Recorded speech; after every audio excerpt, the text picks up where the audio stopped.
Mesdames et messieurs, bonsoir. Nous poursuivons notre cours sur le thème relatif au Shabbat à travers toutes les règles de ce fameux Shabbat. Nous avions commencé la semaine dernière à traiter du repos shabbatique en tant que parachèvement de la création, donc d'un point de vue historique, comment celui-ci est apparu dans la Torah.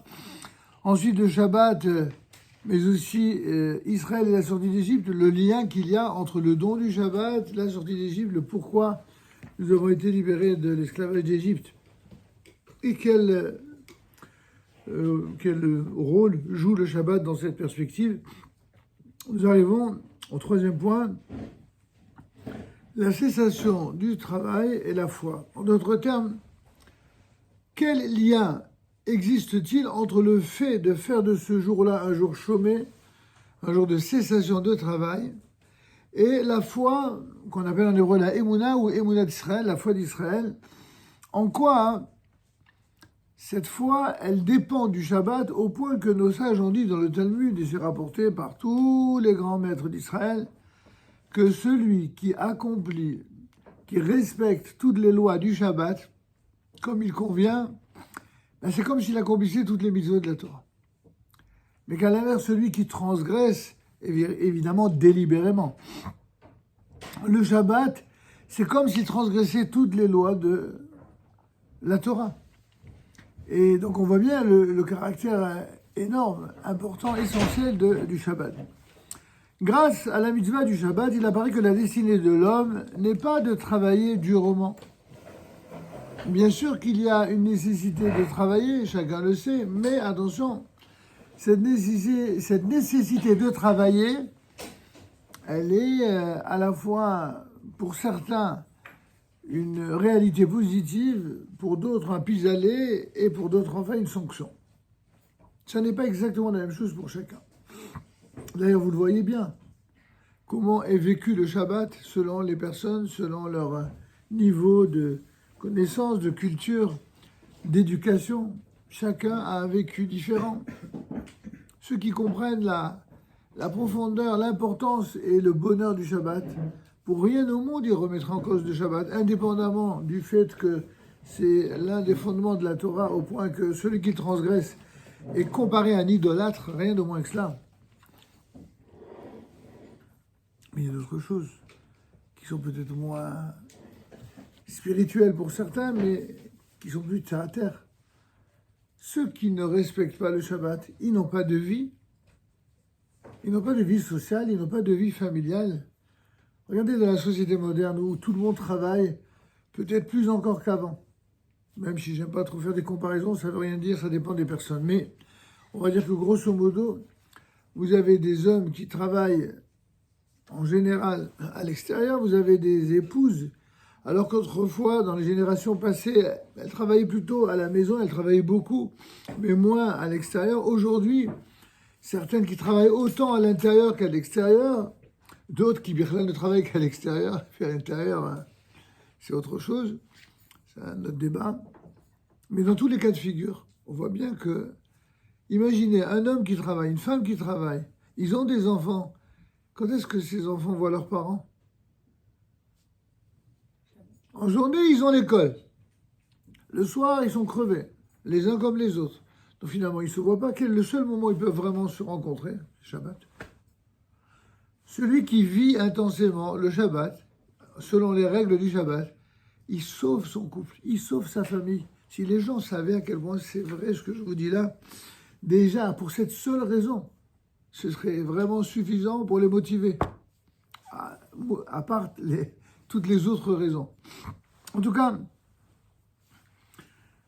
on nous rappelle ici que n'était-ce la faute du premier homme, nous aurions vécu dans le jardin d'Éden, et tout notre travail se fut accompli dans la joie et la tranquillité, sans inquiétude ni pénibles efforts.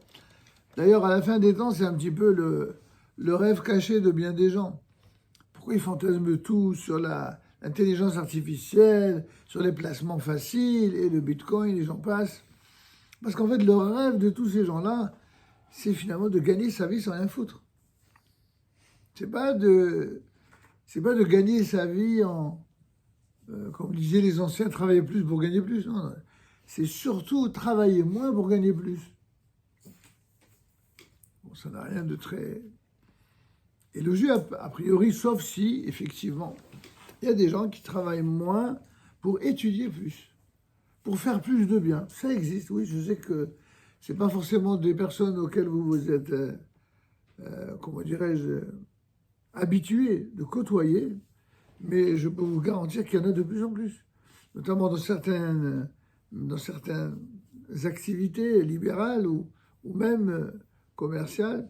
Vous avez des gens, de plus en plus, ils sous-traitent, ils ont des employés. Pourquoi? C'est pas pour jouer au caïd, c'est parce qu'ils veulent avoir une qualité de vie différente. Ils veulent vraiment avoir une vie de famille, ils veulent avoir une vie d'études, une vie éventuellement même de loisirs intelligents, etc., etc. Et que quand on est esclave du travail, du matin jusqu'au soir, alors vous avez la vie selon ce modèle, on le connaît, c'est celui qui a existé pendant au moins ces 200 dernières années. Vous avez des gens qui passent leur vie à ça, du réveil au coucher. Ils travaillent. D'abord, ils vont à l'école, ensuite ils étudient, puis ensuite ils essayent de se munir de diplômes ou de formation ou d'expérience. Et quel que soit ce qui est choisi, le but, c'est gagner sa vie, quoi, finalement. Et une fois qu'ils ont trouvé un emploi ou une formation qui leur donne une certaine assurance, eh bien, ils sont voués à cela. Et à nouveau, ça devient, mais alors, waouh. Il y a des gens, comme dirait Montaigne, des âmes bien nées, qui savent faire la part des choses depuis le début. Il y a des gens, on a eu la chance nous-mêmes d'être éduqués par des familles, par des parents, qui nous ont habitués depuis le début à étudier pour l'école, à étudier pour la Torah, à étudier la musique, à faire du sport, à faire plein de choses, mais de savoir gérer ces choses-là pour savoir les rendre compatibles et pas l'un au détriment de l'autre. C'était déjà pas évident, mais c'était faisable. Aujourd'hui, on se rend compte à quel point tout le monde n'a pas eu la chance d'avoir des parents ou des éducateurs qui nous mettent sur cette voie intelligente et suivie, permettant de développer plusieurs cordes à son arc, plusieurs compétences, plusieurs capacités. Et pourtant, si vous saviez, je m'adresse notamment aux personnes qui sont en âge d'avoir des enfants, si vous saviez à quel point, outre le bonheur d'avoir des enfants, le bonheur de les éduquer comme il faut, de leur donner de la chance d'avoir de véritables capacités, ça dépend de vous essentiellement. Si les parents s'en préoccupent, pour ça, il faut avoir un esprit authentiquement juif. Qu'est-ce que ça veut dire un esprit authentiquement juif? Et si on n'est pas juif, on ne peut pas avoir cet esprit? Bien sûr que si. Mais quand je dis authentiquement juif, parce que ça, c'est le fondement même du judaïsme. Le fondement même du judaïsme, c'est deux choses. D'abord, veiller chaque jour à être meilleur que la veille, et ça demande un boulot personnel, de remise en question, et de capacité à s'autogérer, à réinventer chaque jour une meilleure façon d'être, avec bien sûr pour base de référence la Torah, puisque c'est notre référence. Mais deuxième priorité, c'est ses enfants.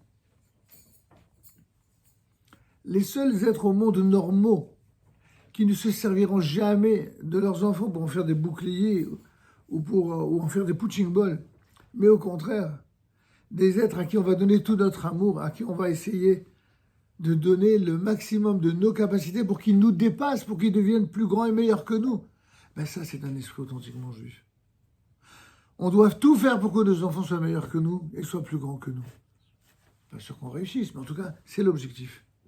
Et nos maîtres le disent d'une manière assez, je dirais, solennelle, que les seuls êtres au monde normaux, bien sûr, j'ajoute, il faut toujours le préciser, les seuls êtres au monde normaux qui ne seront jamais jaloux d'un concurrent, ce sont les parents vis-à-vis de leurs enfants et les maîtres vis-à-vis des élèves.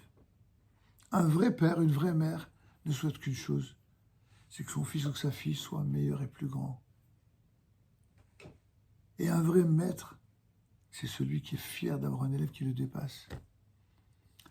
Bon, il faut avoir un certain level pour comprendre cela et pour l'accomplir. Il y avait encore des gens qui sont jaloux. On a vu ça. des parents jaloux de leurs enfants. Ça existe. Voire jaloux de leur réussite. Ça existe. Que Dieu préserve. C'est une catastrophe quand ça existe. C'est une catastrophe. Quel aveu d'échec. C'est terrible. Alors, à l'inverse, si vous n'étiez venu que pour entendre cela, croyez-moi, ça valait la peine. Il faut avoir cette grandeur d'âme, cette générosité, cet amour profond et sincère qui consiste à tout faire pour que nos enfants et que nos élèves soient meilleurs que nous.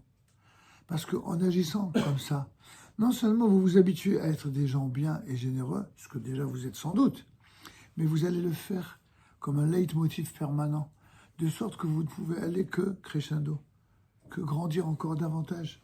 En fin de compte, c'est en veillant à ce que autour de vous les gens soient meilleurs et plus grands, que vous-même vous allez vous bonifier, que vous-même vous allez grandir. Vous comprenez? Alors maintenant, quel lien tout cela avec le Shabbat? Ben, le Shabbat, c'est le jour particulier qui permet tout ça. C'est le jour par excellence du ressourcement. C'est le jour où on fait le point. C'est le jour où on voit où on en est de sa relation entre un homme et son épouse. Où, vous savez, le nombre de cas que nous connaissons très bien, où l'époux, il travaille de son côté, l'épouse travaille de son côté. Alors, si en plus il y a des enfants, c'est la course, quoi. La course pour le travail à la maison, pour le travail à l'extérieur, pour les courses. Et évidemment, un peu tout le monde excité, et chacun dit ce qu'il pense, des fois il le dit trop, ou qu'il le dit mal. Et ça n'arrange pas les choses.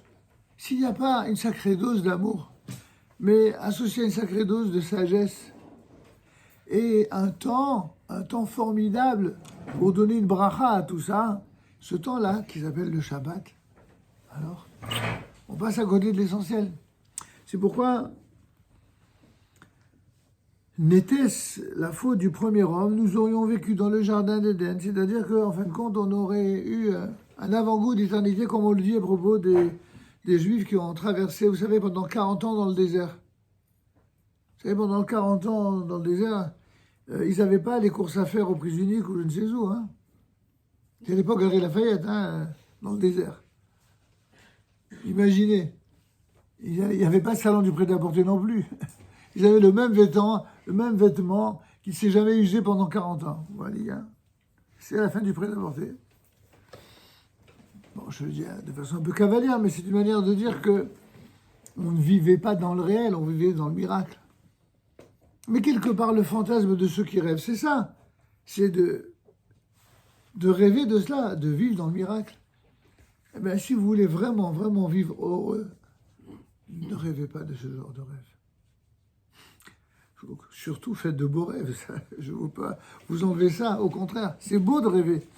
D'abord, c'est bien de rêver la nuit, parce qu'au moins, on se rend compte que c'est un rêve. Celui qui continue à rêver le jour, qui confond le rêve du jour et le rêve de la nuit, alors là, il peut vivre une vie, mais une vie d'endormi. Et là, l'histoire, c'est une catastrophe. Non, il faut avoir des rêves, il faut avoir des ambitions, il faut avoir des projets, il faut avoir mais il faut surtout avoir capacité à se battre pour les réaliser, ces rêves. Avoir des espoirs, des espérances, doit commencer par la conscience de qu'est-ce que je suis prêt à faire comme effort pour réaliser ça. Ça dépend de moi. Et si je suis prêt à faire les efforts requis, alors il y en a un qui est bienveillant au-dessus de nous ou à côté de nous et qui est là pour nous donner un coup de pouce, et plus qu'un coup de pouce, ce qu'on appelle la bracha. C'est ce que je dis à ceux qui viennent me demander régulièrement sur est-ce que vous pouvez faire une prière pour mon fils ou pour ma fille, il va passer un examen. Ça manque pas, à chaque fois je kiffe la réponse que je leur donne, c'est presque standard. Si vous savez quoi, je vous garantis qu'avec l'aide de Dieu, un bracha va les faire réussir. Le gars est très content. Je dis, s'il a bossé.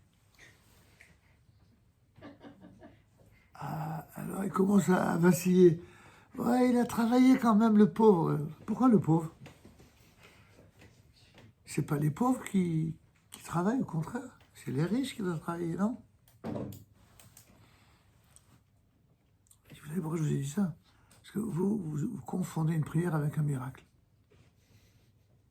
Je vous donne un exemple. Si vous avez une voiture, dernier cri, genre Maserati, avec un turbo, waouh, dernier cri. Le turbo, est-ce qu'il va servir à quelque chose? Le gars qui a bien compris, qui croit avoir compris la comparaison. Ah oui, évidemment, ça permet d'aller plus vite. J'ai dit oui, mais à une condition. Le turbo va permettre d'aller plus vite à condition qu'il y ait de l'essence. Sinon, quoi il sert le turbo? À rien. Mais oui, la bracha, c'est un turbo. C'est pour ça que je vous dis, c'est pas du tout une vue de l'esprit, c'est pas une feinte. Si votre enfant, il a vraiment travaillé, s'il a mis de l'essence pendant tout le temps où il fallait qu'il travaille, alors la bracha, ça va être un turbo. Il aura une bracha, et ça, je le signe. S'il a vraiment travaillé, j'ai jamais vu quelqu'un qui travaillait et qui a une vraie bracha qui n'est pas réussi. Bien sûr, il peut avoir quoi, un manque de chance, tomber sur un mauvais sujet, il y a un rattrapage. C'est pas la fin du monde. Mais en général, ils réussissent tous. Pas au prochain. Mais si le gars, il fout rien du tout, si le gars, il passe toutes ses soirées à plaisanter, à rigoler, à aller sortir dans je ne sais quel lieu de danse ou autre, et que dès qu'il y a un moindre week-end, il va se dorer au soleil, il fout rien, et puis il fait semblant de bosser juste 2 semaines avant. Alors oui, il y en a qui sont, à mon avis, un peu vantards, qui se vantent de ce que c'est comme ça qu'ils ont fait et qu'ils ont réussi. Ça peut peut-être exister, mais c'est pas une bracha d'avoir réussi dans ces conditions-là, parce que quand quelqu'un est réussi de cette manière-là, en fait, c'est un perdant. Il aura son diplôme, mais ce ne sera pas quelqu'un qui aura gagné son diplôme. Et donc ça se verra par la suite, lorsqu'il exercera son métier, les conditions dans lesquelles il aura eu ce fameux diplôme, eh bien, il y a quelque chose qui va trahir tôt ou tard. Parce qu'en fait, c'est pas quelqu'un de sérieux. Quel que soit le métier. Encore qu'il y a des métiers où c'est très difficile de passer à travers, et que le diplôme, il doit être là quand même, parce qu'il atteste quand même de quelque chose. Enfin, je referme la parenthèse, tout ça pour dire que le Shabbat, c'est évidemment la plus grande bracha, c'est pas une punition de ne pas travailler, au contraire, c'est un bienfait. Mais ceci, il faut bien comprendre que ça doit être vécu dans la joie. Imagine quelqu'un, hein, le Shabbat, il souffle toutes les 3 secondes. Quand il est à la synagogue, il souffle parce que c'est trop tôt, l'heure de la prière, ou parce que ça dure trop longtemps. Ensuite, il souffle parce que je m'ennuie, je peux pas aller faire les courses. Et tout ça, c'est du vécu. On a entendu des gens comme ça. Ils sont jamais contents. Les enfants qui grandissent devant des personnes pareilles, pour eux, c'est quoi le Shabbat?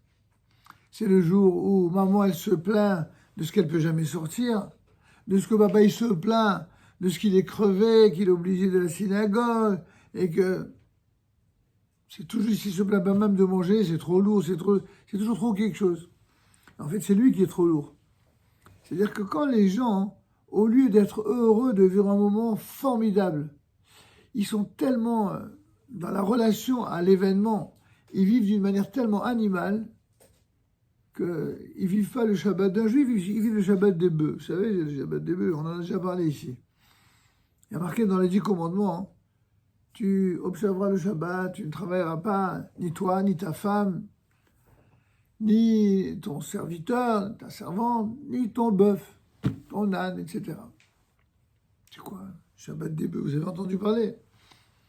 Vous n'avez jamais vu pris le train entre Paris et la Côte d'Azur? À un moment donné, quand vous passez, vous voyez des bœufs, il y en a plein, sur des prairies, là. Qu'est-ce qu'ils font, les bœufs, toute la journée? Ils broutent de l'herbe. Qu'est-ce que ça s'ennuie, les bœufs, c'est incroyable. On a l'impression que toute la journée, qu'est-ce qu'ils font? Ils boivent, ils mangent, ils dorment, ils broutent de l'herbe, et ils vont être en train de passer.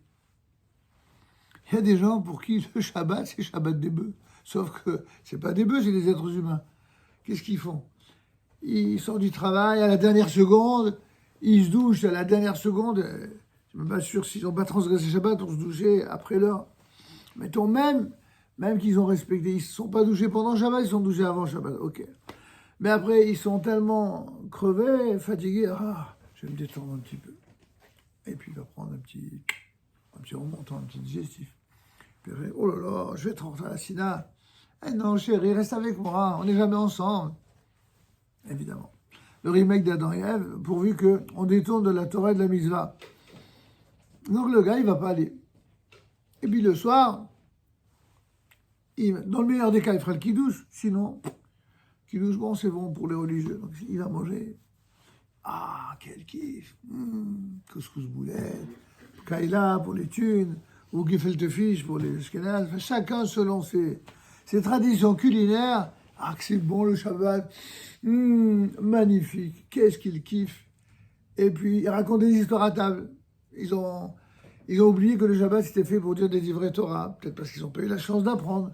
Donc, ils racontent quoi? Ils racontent des histoires drôles qu'ils ont vues à la télévision ou dans les applications d'humour, etc.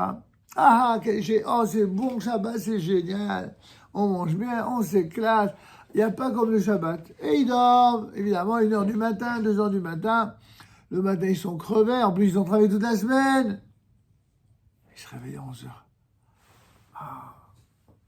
Ils se douchent, même si c'est pas très recommandé de se doucher Shabbat. C'est bon, Shabbat. Quel bonheur. Ben évidemment, tu parles. Ils ne peuvent pas faire ça en semaine. Et, il est trop tard maintenant, c'est la honte. Je ne vais pas aller à l'heure de l'apéro. Ils vont dire que je viens rien que pour l'apéro. Chouma, j'y vais pas. Voilà quelqu'un, apparemment, il n'a rien transgressé. Ou presque. Il a honoré Shabbat, il a bu, il a mangé, il s'est reposé. Quel kiff, il a vu l'autre. Eh bien, d'après Chachamim, il n'a pas fait Shabbat. Ou plutôt, oui, il a fait le Shabbat des bœufs. Alors, c'est bien si vous avez des bœufs de savoir comment il doit faire Shabbat. Mais c'est aussi bien de savoir comment nous, on doit faire Shabbat. Le Shabbat, c'est un jour où, comme on l'a dit, bien sûr qu'il faut boire et manger, pas de problème, évidemment. Mais on ne va pas passer ça, tout le Shabbat à ça. Si déjà on mange bien, on boit bien. Même le fait de boire et de manger, c'est une mitzvah. Le Shabbat, vous savez pourquoi? Pas du tout pour se manger comme des bœufs. C'est parce que la mitzvah de manger le Shabbat, c'est une mitzvah qui, contrairement à la semaine, est aussi une mitzvah spirituelle. Je m'explique. Quand en semaine vous mangez, quoi que vous mangez, c'est pour que vous viviez, pour avoir un équilibre dans votre alimentation, pour être en bonne santé. Bon, il faut bien manger, quoi. Vous n'allez pas jeûner. Mais à la limite, il n'y a pas de mitzvah de manger. Ceux qui font, par exemple, le régime, qui font attention, il n'y a aucun problème, ils peuvent faire ça en semaine. Il n'y a pas de souci. Le Shabbat, il y a une mitzvah particulière de boire et manger. De boire d'une manière raisonnable, pas comme un ivrogne, évidemment. Et de manger de bons plats, qui soient aussi pour être en bonne santé, pas de manger de manière exagérée, mais de manger des bons plats. Pourquoi? Parce que quand on mange le Shabbat, et même quand on boit de manière raisonnable le Shabbat, ce que l'on fait, c'est pas quelque chose d'animal, c'est pas uniquement pour nourrir le corps. On nourrit son âme. C'est un acte qui est également spirituel, c'est pas qu'un acte physique. Et ça, c'est le grand chidouche du Shabbat. C'est pourquoi, lorsqu'il est dit à propos d'un verset V'it'anag al Adonai, tu te délecteras en l'Éternel, nos frères tunisiens traduisent, tu kifferas l'Éternel, c'est-à-dire, le Talmud nous dit, tu mangeras de bonnes choses, tu boiras de bonnes choses, et tu feras toute chose qui est agréable. Et quand tu fais ça, le Shabbat, dans l'esprit de faire ça en l'honneur du Shabbat, alors ce que tu fais n'est pas quelque chose qui se réduit à une activité physique ou animale, mais à une activité qui est également spirituelle. D'accord? Donc, nous revenons à cette idée que, à cause de la faute, au départ, la fameuse faute dite originelle de Adam et Chava, la consommation du fruit qu'il ne fallait pas, à cause de cette faute, il fut décrété que nous tirerions notre subsistance de la terre par un travail exténuant. Ce dur labeur est destiné à réparer la faute. Aussi, sa valeur est-elle grande? Parce que si on fait quelque chose qui est là pour réparer une faute, c'est valeureux. Mais forcément, c'est douloureux. Dès qu'on fait des gros efforts pour réaliser quelque chose, ben, c'est difficile. Cependant, un tel travail risque d'assujettir l'homme aux seuls besoins matériels. Les gens finiront par croire que, finalement, ce qui compte le plus dans la vie, c'est rien que ça. De travailler, travailler, travailler, pour gagner sa vie, pour cesser tout travail le jour du Shabbat, permet au peuple d'Israël de s'élever au-delà des tracas du temps et des nécessités du lieu, et ce vers un monde de liberté et de repos. Le monde de l'âme, qui est ce que nos maîtres appellent dans la Kabbalah un avant-goût du monde futur. Me'en olam haba, l'expression, sous la tension dont s'accompagne l'effort de changer ce monde et de l'amender. Et tout de suite, on passe à un niveau bien plus... On a commencé par des choses simples, gentilles, on passe à un niveau plus grand maintenant. On est en train de nous dire que le Shabbat, il n'est pas fait que pour kiffer, il n'est pas fait que pour vivre la vie heureuse de famille ou de communauté. Il est là pour nous donner l'occasion de comprendre ce que signifie la réparation du monde, la réparation de ce qui ne va pas. Et ça, il n'y a que le Shabbat qu'on peut faire ça. Et même s'il manque à un juif le Shabbat une chose qu'il n'a pas eu le temps de préparer la veille du Shabbat, ou par exemple qu'un incident soit survenu qui lui cause de la peine, alors il doit recevoir cela malgré tout avec foi, d'un tempérament égal, et se délecter en l'Éternel pour le bien profond qui est en notre vie. Par cela, la beracha, la bénédiction et la sainteté se répandront sur toute l'œuvre de nos mains pendant les jours profanes. Et c'est pourquoi les prophètes et les sages disent que la délivrance d'Israël, mais aussi la délivrance du monde, dépend de l'observance du Shabbat. Vous entendez cela ? C'est pas quelque chose qui va de soi, qui est aussi évident que cela. En fait, le fait qu'il y ait un peuple qui respecte le Shabbat, c'est cela qui va être une source de bracha, non seulement pour le peuple d'Israël, mais pour le monde entier. Même si les nations n'en ont pas toujours conscience, ils comprennent, ils ont compris d'ailleurs, il aura fallu quelques siècles, de comprendre que l'être humain, il avait besoin d'un jour de repos. Alors par principe, ils n'allaient pas faire comme les Juifs, donc les uns l'ont ajouté le dimanche, et d'autres l'ont fait le vendredi, pour des raisons très métaphysiques et pas pratiques, contrairement à ce que l'on croit. Le Talmud nous parle de ça, mais ça, on traitera de ce sujet peut-être ultérieurement. Il y a une raison pour laquelle les chrétiens ont choisi le dimanche et pour laquelle les musulmans ont choisi le vendredi.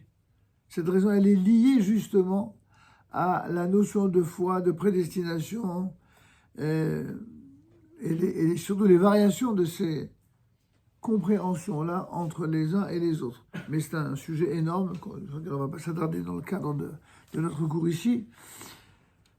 Revenons quand même à cette idée que les prophètes et les sages, donc les Névi et Israël et Chachmé Israël, disent que la délivrance d'Israël et du monde dépend de l'observance du Shabbat. Pas de l'observance du Shabbat par les non-juifs, au contraire. C'est de l'observance du Shabbat par les juifs.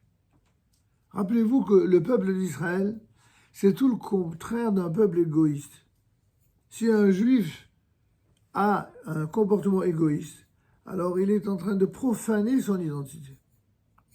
Mis à part le mal qu'il produit, aussi bien vis-à-vis des juifs que vis-à-vis des non-juifs. Pourquoi vis-à-vis des non-juifs ? Quel rapport ? Le rapport, c'est qu'il fait partie d'un peuple dont la vocation, c'est justement d'être non seulement bénéfique pour le peuple d'Israël, mais pour tous les goyim, pour tous les peuples de la terre. Jamais vous verrez un rabbin sérieux qui fait comprendre l'idée que l'étude de la Torah, l'accomplissement des mitzvot, ça n'est valable que pour les juifs, et que ça ne concerne que les juifs et les autres, on s'en fiche. Ça n'existe pas, ça. Cette vision complètement étriquée est une vision que certains ont pu avoir dans l'exil, parce qu'ils étaient entourés de non-juifs qui étaient hostiles et qui leur souhaitaient que du mal. Donc on peut comprendre qu'ils ont pu développer une sorte de Torah d'exil. Mais la Torah d'Israël n'est pas ainsi.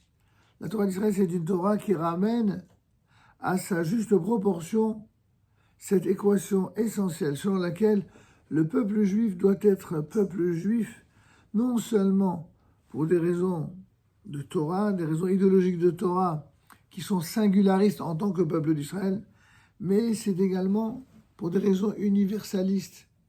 Le premier peuple universel sur terre, c'est le peuple d'Israël. Et les seuls qui, malheureusement, parfois ne l'ont pas compris, ce sont certains juifs eux-mêmes, qui croient que pour verser dans l'universel, il fallait justement imiter les non-juifs. Alors que c'est exactement le contraire.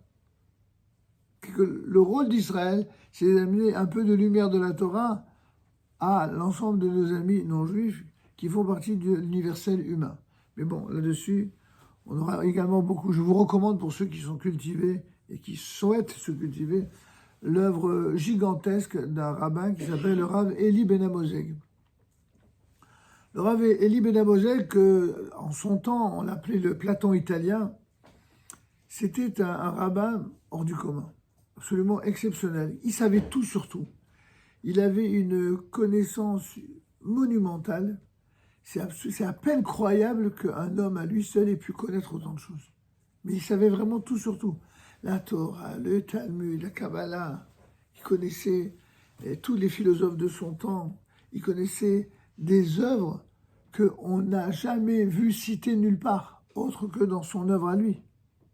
Comment je le sais? Parce que, bon, il se trouve que j'ai un proche de la famille, pour ne pas le nommer, un de nos cousins, le Rav Eliaouzini, qui a récupéré les droits de traduction de toute son œuvre. Et donc, il a fait traduire toutes les parties en italien, de l'italien à l'hébreu, et de l'hébreu au français, c'est lui-même qui l'a fait, et du français, puisqu'il a aussi écrit en français, du français à l'hébreu, c'est également mon cousin qui l'a fait, de sorte que nous les avons ici. Il s'est mis à attaquer cette œuvre il y a déjà plus de 50 ans. Il en est presque arrivé au bout, presque. Au bout de 50 ans, imaginez. Parce qu'évidemment, il a fallu qu'il prouve de manière scientifique que tout ce qu'il a écrit, ça tenait la route. Pour ça, il a fallu qu'il aille chercher dans les bibliothèques du monde entier, dans les manuscrits du monde entier, les références d'origine. Et là, évidemment, pour ceux qui ont un vrai désir de connaître les sources, c'est un enchantement incroyable. Une manière d'expliquer les choses qui sont absolument fantastiques. Bon, je referme cette parenthèse. Et pourquoi je vous ai parlé de ce Rav? C'est parce que ce Rav a voulu montrer, contrairement à ce qu'un certain Aimé Pallière a voulu faire bien intentionné, il a voulu dire que le Rav Ben Amozeg, lorsqu'il a écrit notamment l'un de ses ouvrages qui s'appelle Israël et l'humanité, eh bien que il mettait en valeur ce qu'il y avait de commun entre Israël et l'humanité. Et il n'a pas compris, Aimé Pallière, que, même si son intention était bonne, que c'est exactement le contraire. C'est l'hébraïsme que Israël pouvait apporter à l'humanité qui permettrait à l'humanité de s'enrichir d'un universel de Torah qui changerait leur vie. Alors que les juifs assimilés, c'est le contraire. Ils sont persuadés qu'être un bon juif assimilé, c'est être en fin de compte un bon goïm, c'est juste on porte un nom juif. C'est ce que pensent d'ailleurs certains juifs ici en France, et dont certains qui ont des ambitions politiques très élevées. Ils sont persuadés que c'est ça, l'idéal. En fait, ils sont à des années-lumière de se douter, parce qu'ils n'ont pas eux-mêmes suffisamment étudié le judaïsme, même s'ils sont très cultivés dans d'autres domaines. Ils ne comprennent pas que le génie du judaïsme, c'est un génie qui s'adresse à la totalité des nations du monde. Et mieux que cela, il s'adresse aux nations d'une manière généreuse et aimante, et pas d'une manière ni condescendante, et encore moins à velléité, comment dirais-je, égocentrique ou ethnocentrique, voire coloniatrice, hein, comme tous les antisémites en font régulièrement procès d'intention. Mais ça, pour ça, il faut étudier beaucoup, énormément pour s'en rendre compte. Alors, bon, nous, on va étudier un petit peu déjà ensemble, et puis après, vous avez toute la vie pour développer. Y a-t-il, sur ce qu'on a fait là, une question avant d'aller plus loin? Bon, formidable. Alors, on va